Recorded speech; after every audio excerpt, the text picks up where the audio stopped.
I've got this card to give to Mr. Gove this morning, raising exactly the same demands that Michael has just raised about regrading this summer's English exam. So if you haven't signed it, do make sure that you put your name on that, and I'll hand over to Jason.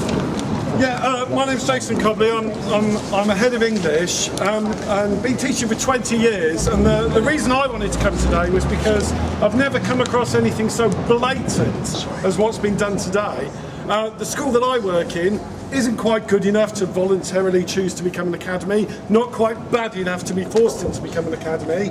We regularly get a GCSE English 65–66% A to C. This year we got 54%. And the only thing that can account for it is the fiddling about afterwards. I know for a fact that the foundation exam paper was marked accurately because I did it myself, as I'm sure many other people might have done here as well, because what perhaps the public don't always realise is that it's serving teachers who mark the exams. And what happened this time was that the boundaries were changed after they were marked. People who marked those exams in good faith as part of their own professional development didn't know this was going to happen. So it's something that has not just affected the life chances of our kids, it's affected teachers and it's affected the whole exam system, because if we can't have any faith, even as examiners, in how they're marked, then where are we? You know, I'm just an ordinary teacher from South East London, an English teacher. When I came in on Thursday, I was expecting all of my class to have C's because they got them in January. I know what they needed. I came in, they had D's. Quite simply, I was really sad about it because it is disgraceful. We're being disempowered everywhere we look. Our pensions are being taken away, our schools are being privatised, our conditions are being changed, and now we can't even do our jobs properly because I told the people they had C's, they opened their envelope and said, "Miss, I've got a D."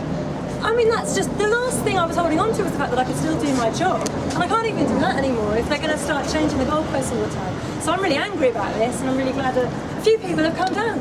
What I think is really disgusting is that Michael Gove is not out here now today reassuring school students and parents and teachers that work will be marked fairly. It doesn't have to say anything else, and we can argue about hiding behind Ofqual and privatisation and this being a plot to create more academies, which it could well be, but the really, really annoying thing is that he's been absent and silent all weekend. He could be saying to us now, there is an inquiry which will take place over some time to look into how it's happened and what we're going to do in future, but there are people who are being interviewed today. One of my colleagues can't come today, I think that was her on the phone, because she's interviewing for their sixth form. So this can't wait for an Ofqual inquiry and weeks and so on. It could be sorted out today, and that's where I think it's really, really despicable, Michael Gove. It is. I'll leave it there.